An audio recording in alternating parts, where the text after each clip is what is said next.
the next week is going to be very big.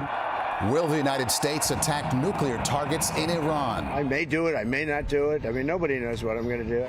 There is a major victory in the battle against HIV, and we will have more about that in a moment from our Dr. John LaPook. But first, the latest on what so many Americans are concerned about tonight. Is the United States going to war with Iran? As you heard when the president was asked today if he plans to strike nuclear targets in Iran, he said he may or may not. If he has decided, he's not saying. What he is saying is he wants Iran to surrender without conditions. Unconditional surrender. That means I've had it. Okay, I've had it. I give up. No more. Then we go blow up all the all the nuclear stuff that's all over the place there. As for an offer from, of all people, Vladimir Putin to serve as mediator with Iran, Mr. Trump says he told Putin, mired in a war with Ukraine, do me a favor, mediate your own. Weijia Jiang is at the White House tonight. So, Weijia, what are the president and his national security team doing right now?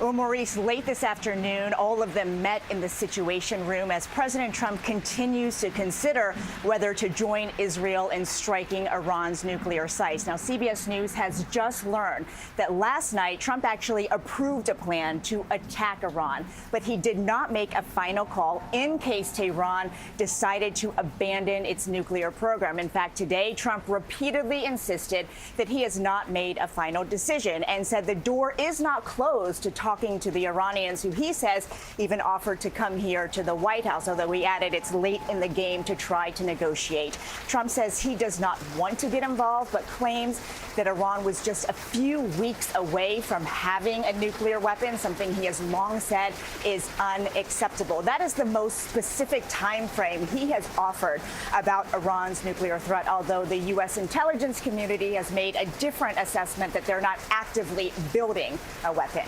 And Weijia, what do we know about what Iran is doing at this moment? Well, just in case the U.S. does strike, sources who were briefed about a potential response tell CBS News that Iran is preparing missiles and equipment to attack U.S. bases in the region in case the U.S. becomes directly involved. And Iranian proxies could also be preparing to target American assets. And to that end, we have also learned that the Pentagon is moving around its assets in the region to protect them. Okay, Weijia Jiang at the White House. Thank you. The U.S. military has troops and sailors across the Middle East. More than 40,000 are stationed in 8 countries, including Kuwait, Bahrain, and Qatar, which is home to the largest U.S. military installation in the region. At sea, there are 10 American warships, including guided missile destroyers, such as the USS Wayne E. Meyer. President Trump last weekend ordered a second aircraft carrier strike group led by the USS Nimitz to leave the South China Sea and head for the Middle East. The Nimitz is expected to arrive in a matter of days. Our correspondent Deborah Pata is in Tel Aviv, where the war in the air is entering its 7th day. This is an unprecedented aerial war fought across hundreds of miles. Every day, Israeli jets take off for Iran, where they are destroying missile launches, assassinating senior military leaders, and taking out crucial infrastructure. And Israeli missiles streak across the skies of Tehran. Some are intercepted, others break through. Iran is retaliating in equal measure, firing barrages of missiles. Israel's multi-layered air defense system has brought down most of them, but it is not invincible. We spoke to former Israeli Air Force Chief of Staff Nimrod Shefer. We are managing to intercept 9 of every 10 missiles being launched or penetrating the Israeli airspace. It's a huge number. But you're also burning through a lot of weapons. We cannot last forever with that kind of campaign. It's logical to think that as long as the campaign is going on, the numbers from both sides are declining. In 2022, the U.S. estimated Iran had around 3,000 ballistic missiles. Not all of them could reach Israel. And the Israel Defense Force has said it's already destroyed a third of Iran's missile launchers. So when there's a significant shortage of weapons, what's next? I hope we won't get there, But what next is that probably Israel will start seeking for a diplomatic move. You have to stop when you're strong enough, not when you are getting weak. Deborah, is a diplomatic solution at this point still seen as likely? Well, you know, Maurice, it's one thing to start a war. It's a lot harder to end it. But senior Israeli officials all tell us that the U.S.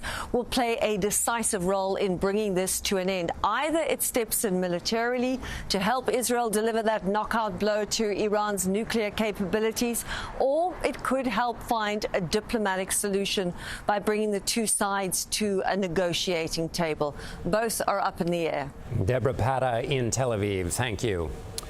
Now more of the top stories from around the world in tonight's Evening News Roundup. In Boston, supporters of Karen Reed cheered after she was found not guilty of murder in the death of her police officer boyfriend. She'd been accused of hitting him with her SUV and leaving him to die in 2022. The Trump administration says it has resumed processing student visas for foreigners, and there's a new rule.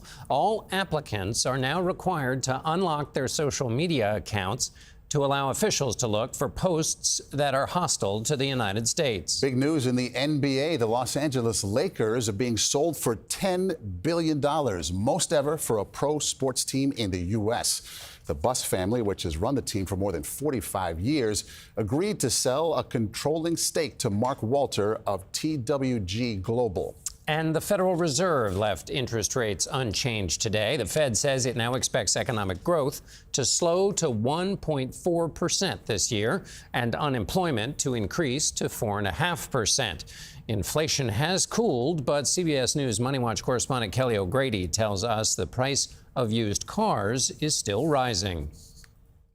What's the inventory like when it comes to used cars? Is this typical? Down, way down. People are holding on to their cars because they're concerned about the cost of tariffs. Tom Maioli is the owner of several new and used car dealerships in New York and New Jersey.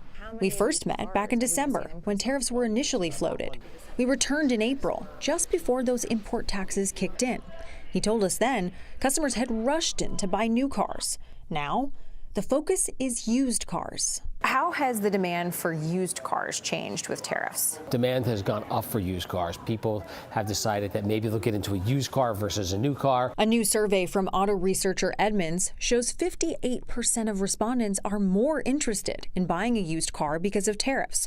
But Maioli tells us more demand means the trade-in value is higher as well. How much more are you paying on average? Anywhere between $1,000 and $2,000 more for a used car. And then if you're paying $1,000 to $2,000 more, does that mean your customer is paying more as well? We have to pass it on to the customer. Other customers are holding on to vehicles longer.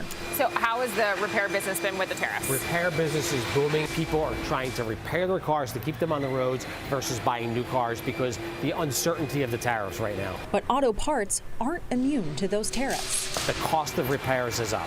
How much? Probably about 15% across the board. You know, these parts like brake parts and pads come from all over the world. While business is good, Tom Maioli wishes there was a different approach to trade policy. You're a supporter of President Trump. Yes. What is your message to him when it comes to these auto tariffs? We had to level the playing field because our trade deficit was out of balance. But I think he should do it with a carrot and not a stick. If you are thinking about buying a car, auto loan rates will likely remain high. Today, I asked Federal Reserve Chair Jay Powell, when does his wait-and-see approach hurt rather than help consumers? He said he can't lower rates because of tariff uncertainty. Kelly O'Grady, thank you. Now to that breakthrough in the battle against AIDS. Decades after an AIDS diagnosis was a death sentence, the FDA today approved the first drug that is almost totally effective in preventing the disease. It is lenacapavir. To show you just how far we've come, the CDC reported the first cases in 1981. The next year, the disease got a name, acquired immune deficiency syndrome. At high risk were gay men and intravenous drug users. It would be 4 years, 1985, before President Reagan first mentioned AIDS. That same year, actor Rock Hudson announced he had it. In 1987, the FDA approved the first AIDS treatment, AZT. In 1991, Magic Johnson of the LA Lakers announced he was HIV positive. In 1992, AIDS became the #1 cause of death for American men ages 25 to 44. In 1997, highly active antiretroviral therapy increased HIV life expectancy by 15 years. In 2021, the FDA approved the first long-acting shot used for HIV treatment. Since 1981, more than 700,000 people in this country have died of AIDS. And Dr. John LaPook joins us now. John, people using the word breakthrough for this, does it warrant that?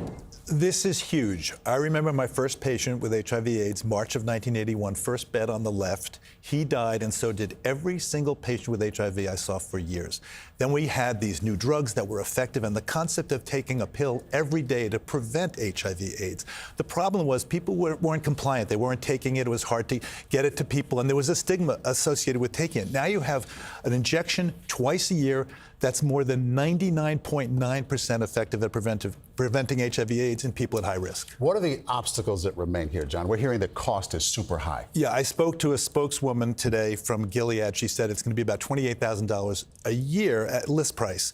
But they're making all sorts of efforts, she said, to make it more widely available to everyone. But the problem, of course, is in the United States, we have decreased support from federal programs, both inside the United States and abroad, for HIV prevention. So the question remains, are we going to be able to have access and use and instructions for people who need it? Dr. John LaPook, thank you.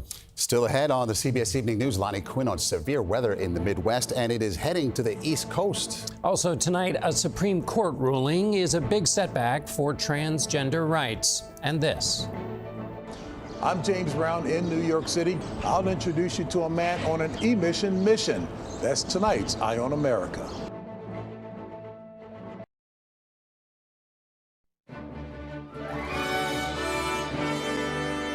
In a major decision today, the Supreme Court upheld Tennessee's ban on gender-affirming care for transgender minors. The ruling was 6-3, with the 6 conservative justices in the majority. Jan Crawford is with us this evening. Jan, what did the majority say?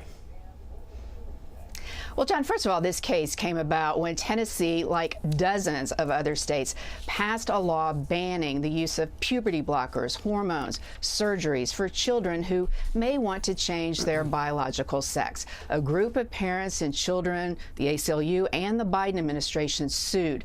They said these laws are unconstitutional. But in that 6-3 ruling written by the Chief Justice, the court said that people who identify as transgender who are minors, they don't have a constitutional right to access those kind of treatments. And furthermore, where there is this kind of growing international medical and scientific uncertainty and the long-term health impacts are still kind of unclear, that those kind of policy decisions are best left to the states, not federal courts. So what does all this mean? It means that Tennessee's law, like those in 26 other states, now can be enforced. And if you're a parent in those states and you want your child to have access to that kind of treatment, you're going to have to go to a state that will allow it. Jan, what might be the impact beyond this one particular case here? Well, Maurice, I mean, this one obviously focused on that medical transition treatment for children. But yeah, I mean, I think the court in some of the opinions, and there were many opinions, is clearly signaling this will have an impact beyond this case. All right, Jan Crawford tonight. Thank you so much. Now to the weather, including severe weather in the Midwest. And storms moving to the East Coast. Lonnie Quinn tracking it all for us tonight. Lonnie? Yeah, guys, it's all one and the same. The strongest weather we have out there right now, it's right on the Indiana-Ohio border. Any cell within that line could spark a tornado out there tonight. So let's try to pinpoint where this is going to go tomorrow.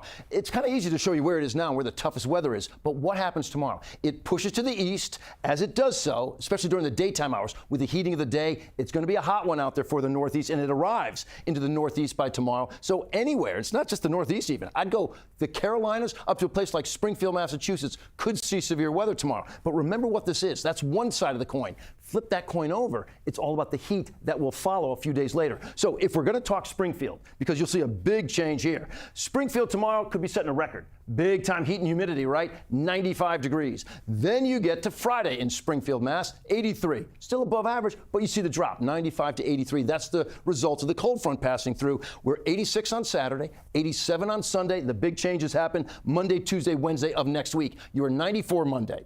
You are 100 on Tuesday. You could very well be 95 or so on Wednesday. That would be the first heat wave of the season for Springfield. Springfield, if you hit 100 degrees on Tuesday of next week, be the first time you find 100 degrees since 2012. Gentlemen?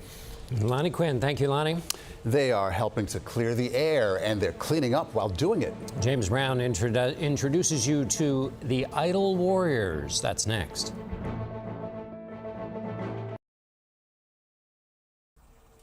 James Brown has a tattletale in tonight's Eye on America. He calls himself Streeter, a soldier in the war on idling. Shortly after 6, I'm out on my bike looking for idling trucks. 2 years ago, he gave up his job in marketing to look for drivers running their engines full time. I'm essentially biking 6, 7, 8, 9 hours a day. In New York City, it's against the law for trucks and non-city buses to idle for more than 3 minutes. But the law is rarely enforced. Right there. And that's where the big money comes in for Streeter and others who report idlers. It's called the Citizens Air Complaint Program.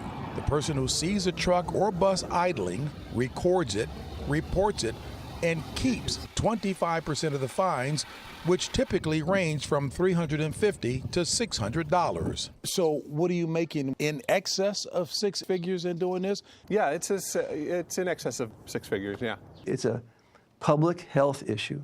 George Pakenham, who spent much of the last 2 decades working to clean up the air in New York City, helped make this law happen. A former Wall Street banker, Pakenham watched his brother, a non-smoker, battle stage 4 lung cancer. Then he started wondering about the number of vehicles sitting idle, polluting the air. And so I walked up to the limo driver, rapped on the window. I said, well, how about just shutting your engine off? And he did. He took his frustrations to city legislators. In 2017, they passed the law allowing people to report idling vehicles, and other cities are following suit. Los Angeles and Philadelphia are working on similar programs to stop idling. So how much money has New York City made off of this program? Total tally is just under $70 million. Idling is against the law. Oh, is it against the law? Yeah. Oh, yeah? But catching idlers isn't always easy money. You got to delete that right now. Why? Speak for the truck drivers. How are they feeling? They feel abused, frankly. Abused? Abused. They find this to be a bounty hunter program.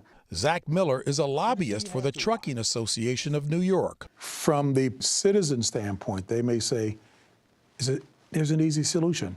Just cut the engine off. They do not understand the intricacies of driving a truck in New York City. It is very hard work. There are trucks that have to operate their lift gate 15, 20 times a day. Drive a truck in New York City for a week and then come back to me and tell me that's an easy solution.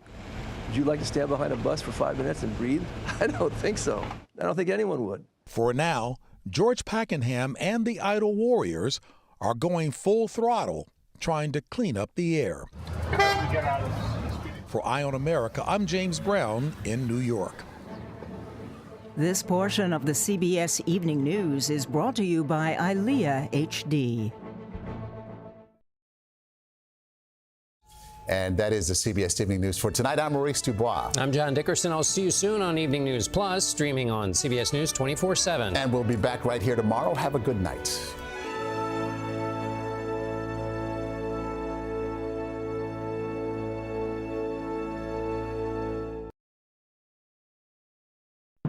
Welcome to CBS Evening News Plus. I'm John Dickerson. President Trump weighs whether to join Israel's war with Iran. The goal? Stopping the regime from developing a nuclear bomb. Emergency evacuations of Americans in the region are underway as the Defense Department orders more firepower to the area. Charlie D'Agata is live at the Pentagon. And in depth tonight, Elise Preston on the affordability crisis and what happens when rising costs of transportation stall your economic progress. Those stories and more right after our news headlines. In a major blow to transgender rights, the conservative-led Supreme Court has upheld Tennessee's ban on gender-affirming care for minors. The ruling effectively makes it much harder to challenge state-level restrictions and may threaten protections for transgender people. The Federal Reserve decided to hold interest rates steady today, but policymakers still expect interest rates to be cut by 0.5% this year. The president has called for a rate cut, and he'll be further disappointed that the Fed now projects economic growth will slow to 1.4% this year.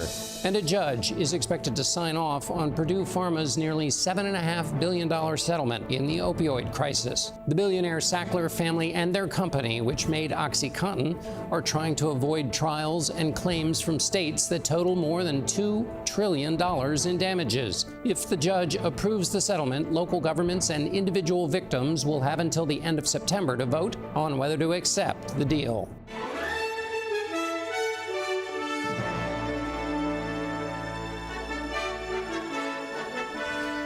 We start tonight with President Trump weighing whether the U.S. should get involved in Iran. Israel and Iran have been firing missiles at each other for 6 days. The Pentagon has ordered 2 air carrier striker groups to the region with more firepower on the way. CBS's Charlie D'Agata is at the Pentagon, and he joins me now. Charlie, tell me what a striker group is and what kind of firepower that means. Yeah, so a carrier strike group isn't just the carrier itself. There are also a number of destroyers involved, cruisers involved. There's a support group that goes with it. So it's really actually a flotilla. And that's kind of to support the carrier itself. Obviously, those carriers are there to carry squadrons of aircraft. But I'm going to look down at my notes because it is a long shopping list, okay? So the USS Nimitz Carrier Strike Group is en route to that region from the Indo-Pacific. That's going to join the USS Carl Vinson that's already there. So with that group, 3 destroyers, a guided missile destroyer already there, 2 additional destroyers in the Red Sea, 3 additional destroyers in the Mediterranean already in place. And there's another carrier strike group, the USS Ford, that's actually headed kind of to the neighborhood in the EUCOM region, so Europe. So it's about as tooled up as you can be. And more than that, we've talked before about these refueling aircraft. That's important because it gives fighter jets the ability to loiter, as it's called, to loiter and linger over areas to give force protection, and also, in case it's needed, to give bombers a longer range to carry out those bombing raids. What, Charlie, would be a signal that would let us know that U.S. military involvement is ratcheted up? John, you know what? That's a tough call because yesterday there were a lot of jittery people here. Today, the parking lot is emptied largely because that's how we look at what's going on there. But when it comes to force protection, that is an indicator. And we know for a fact that there has been increased force protection. We've discussed it before. There are 40,000 U.S. forces spread across that region. Some of them are in larger bases, some of them more vulnerable in smaller bases like Iraq. There are about 2,500 people there. So when you see that forces are essentially put on high alert and they're putting in more force protection, it doesn't necessarily mean that there will be an offensive, but they're preparing to defend against whatever may happen if there is a retaliation. Charlie D'Agata at the Pentagon. Excuse me. Good to be with you, Charlie. Thank you. Tonight, Florida A&M, the state's only public historically black college, is involved in a dispute over diversity, equity, and inclusion policies and the selection of its next president. Students and alumni say the governor's involvement reflects a broader effort to reduce state support for diversity programs. CBS's Manuel Bajorquez reports from Miami. Politics and not merit was why FAMU Board of Trustees sent Marva Johnson to you. The meeting was contentious. The candidate does not meet the qualifications as set before us by our own presidential search committee. Motion carries. Congratulations. But the Board of Governors approved the controversial nominee, Marva Johnson, to be president of Florida A&M University. As I step into this role, I recognize the legacy that I carry. But there's been a groundswell of students and alumni of the historically black college opposed to her selection. Yes, she may look like us. Yes, she may try to talk like us, but she is not for us, and she does not represent us. Critics argue Johnson lacks the experience. She served for 6 years on the Florida State Board of Education, but has spent more than 21 years in telecommunications and is a close aide to Governor Ron DeSantis. I hear your concerns, and my door will always be open. Some see the nomination as another move by the governor to restrict diversity and inclusion programs in Florida schools. In 2023, DeSantis signed a bill that banned funding for DEI programs at universities and blocked advanced placement African American courses at high schools. DEI is better viewed as standing for discrimination, exclusion, and indoctrination, and that has no place in our public institutions. Shakisha Kidd is an alumna who pledges to continue holding Johnson accountable. The issue is that philosophically, we are in a time where we are one of many institutions that are part of this higher education takeover in the state of Florida. Johnson is set to start as president of the school on August 1st, but a group of students and alumni has filed a lawsuit trying to stop that, arguing there were problems with the selection process. Manuel Bojorquez, thank you. Nearly 2 years after the deadliest U.S. wildfire in over a century ravaged Maui, killing 102, the University of Hawaii has released the state's largest post-disaster health study. CBS's Carter Evans, who covered the Maui fire, joins us from Los Angeles. Carter, what did the study show? Well, 2 years after this wildfire that essentially wiped out Lahaina, those survivors are still struggling, especially when it comes to mental health. Now, researchers have been tracking about 2,000 people, and half of the adults still show signs of depression. 25% are struggling with moderate to severe anxiety, and suicidal thoughts have quadrupled since before the fire. The stress is also taking a toll on their physical health. Almost 75% of adults have elevated blood pressure now, and a quarter of them show reduced lung function, and that's likely linked to the wildfire smoke. What about kids in this report? Yeah, the fire has taken a huge toll on kids' mental health. This study followed about 200 children, and more than half of them screened positive for depression. About 45% are also showing signs of PTSD. And interestingly, researchers noted that as stability in their lives improves, deeper psychological issues are surfacing. About a third of the kids also have elevated blood pressure, and almost a quarter of them have impaired lung function. By the way, girls seem to have slightly more lung issues than boys. Huh. And Carter, is there any recommendation made by this report? So the number one recommendation is go to the doctor, even if you feel fine. People may not notice that their blood pressure has risen. Medical professionals can also help with the treatment plan for any mental trauma. My neighborhood, this is my neighborhood here. It almost burned to the ground in the Palisades fire. And when I talk to people in my community, there is a lot of anger right now. They're very angry over how this was handled. But for many, the sadness is really starting to set in now as people realize it's going to take years before things return to anything close to normal here. For example, on Maui, almost 2 years later, about half of the fire survivors are still in temporary housing. All right, Carter Evans, thank you so much. Now, here are 3 things to know. Air India's chairman says that its Boeing Dreamliner that crashed with 242 people on board last week had a clean engine history.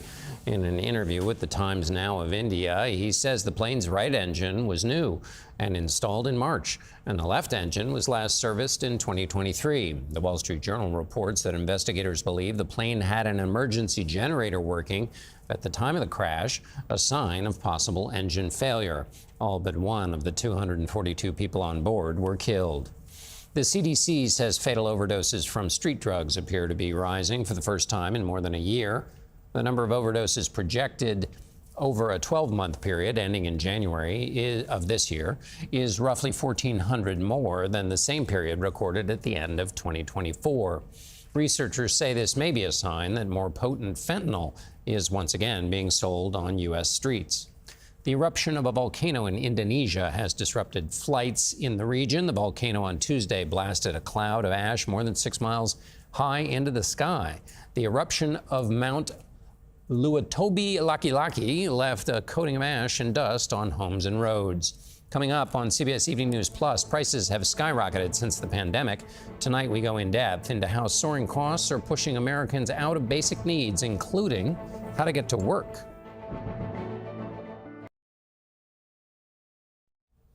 America's affordability crisis is getting worse. Average Americans are struggling to afford rent, groceries, or even transportation.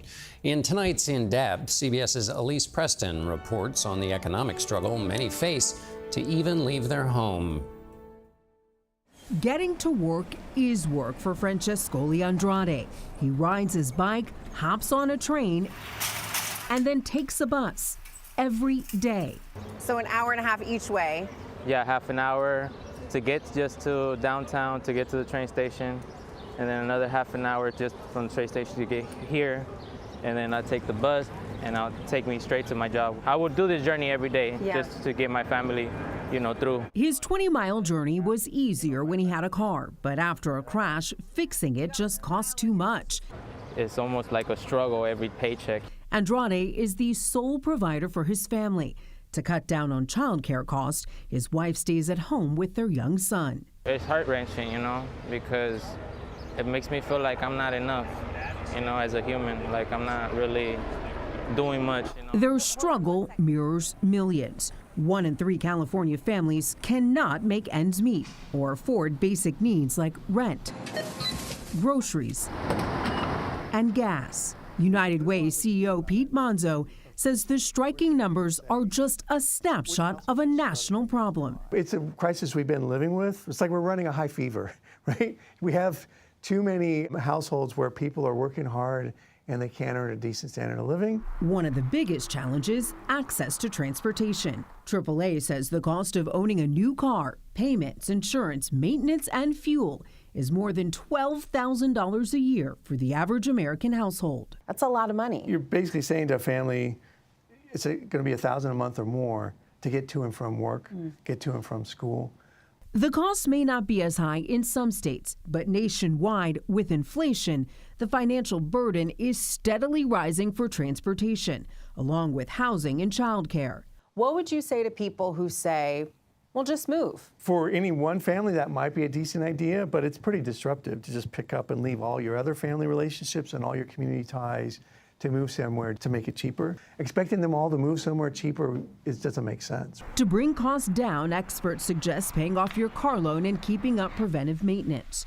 For now, Andrade is saving up to afford a car for his family. They tell me, don't give up, you got this. The father hopes his journey will pave a smoother road ahead for his son. Elise Preston, CBS News, Los Angeles. A new report highlights a harsh reality about U.S. children's overall well-being. That's in tonight's interview.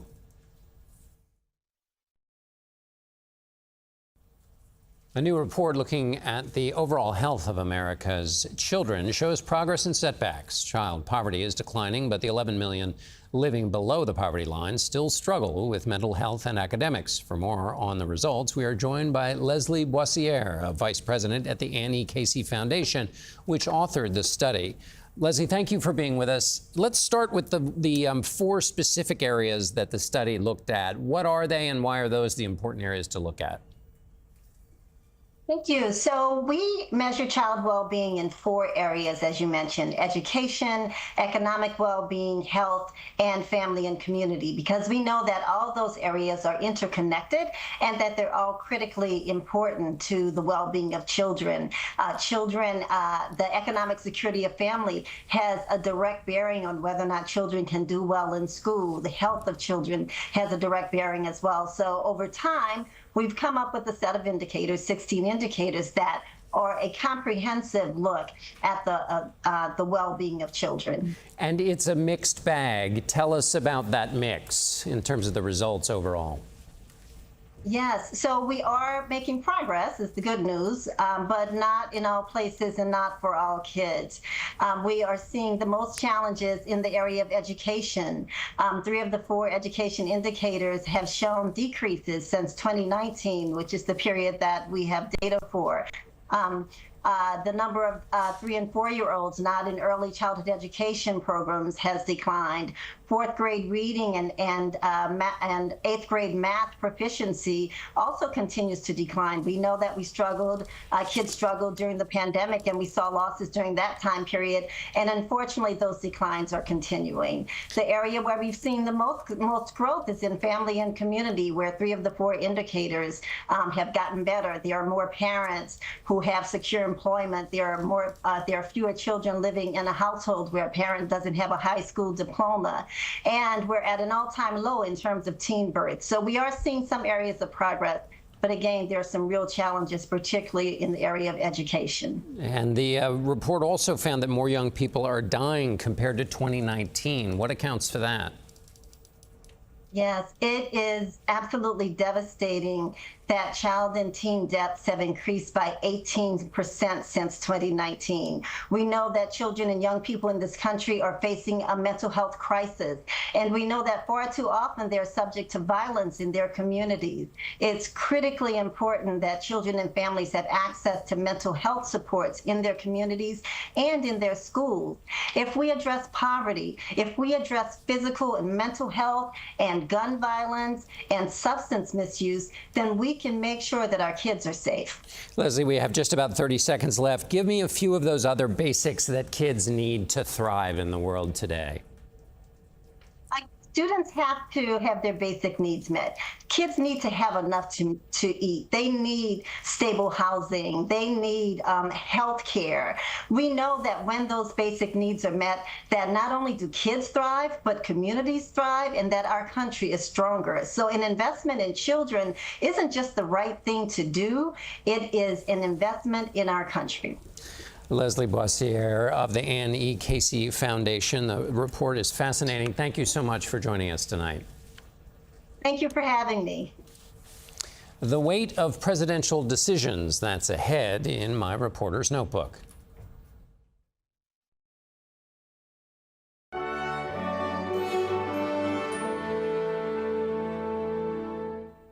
Ten years ago this week, Donald Trump announced his presidential campaign. His current to-do list reads like an anniversary tribute. His call to deploy the National Guard fulfills the immigration pledge that launched his campaign. His trade policy matches, and in some way exceeds, the boasts he made at the base of that escalator in June 2015.